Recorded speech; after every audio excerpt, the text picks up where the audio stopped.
The Honourable Minister is trying to see that all the flights are revived, and I've read his statements. At the end of the month, there will be no restriction and flights will go back to normal.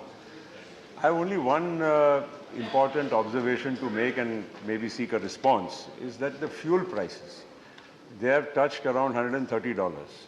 And we saw in 2008-9, when I was also that time in his position, the fuel prices had reached about $140, $145. And that caused a great deal of financial losses and hardship to all the airlines of India.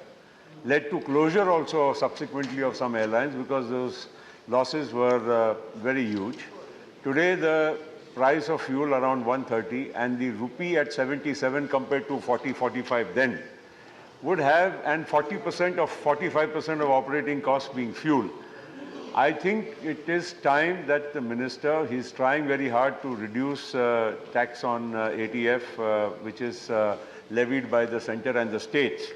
I wish that he takes this issue up very seriously, because if the fuel prices continue for a longer period than what it is today, at these levels, it could cause massive losses to airlines and probably even closure of many an airline.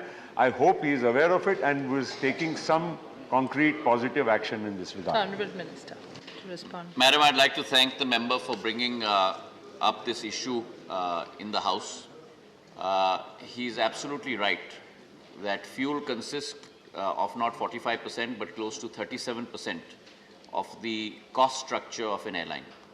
And in a sector which is going through a very high level of hemorrhaging losses, close to about 19,000 crores last year due to COVID, that also becomes the proportion of the revenue structure. And so therefore, at high fuel prices, which, if I may just point out, in 2020, prior to COVID, ATF was close to at about 21,000 rupees per kiloliter, which is today at 93,000 rupees per kiloliter. So fuel price itself has gone up close to 4.5 times. And therefore, this is a very, very key issue for us. I would like to thank the member for giving me the opportunity.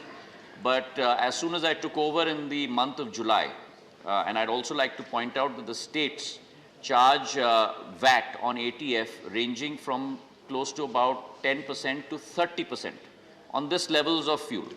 And therefore, I took it upon myself to pursue with the states, to plead with the states our case. The fact that we bring greater connectivity through airlines, the fact that we bring greater economic growth, and therefore, if you look at the Laffer curve example in economics, if you lower tax rates, you will actually increase buoyancy of revenues. And I'm very glad to report to this House that prior to my taking over, we had 11 states that charged VAT rates on ATF between 1 to 5%, and we had 25 states that charged VAT rates between 15 to 30%. That position today, and through you, Madam, I'd like to thank the Chief Ministers of all those states. We have reversed that equation. 12 states have reduced their level of VAT from 25 to 30% down to 1 to 4%.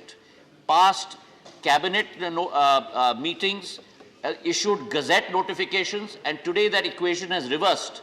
There are 23 states that charge VAT only between 1 to 4%, and only 11 states that charge. Madam, this needs a little bit of your time. I would like to take that liberty from you, because it's a very important point. Sure. And only 11 states that charge between 15 to 30%.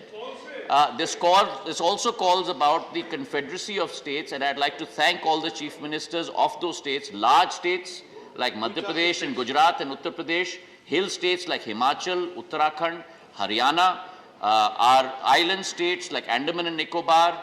Many, many states have done that, and I'd like to thank those administration of those states through you. Thank you, Madam. Question 122. Mr. John.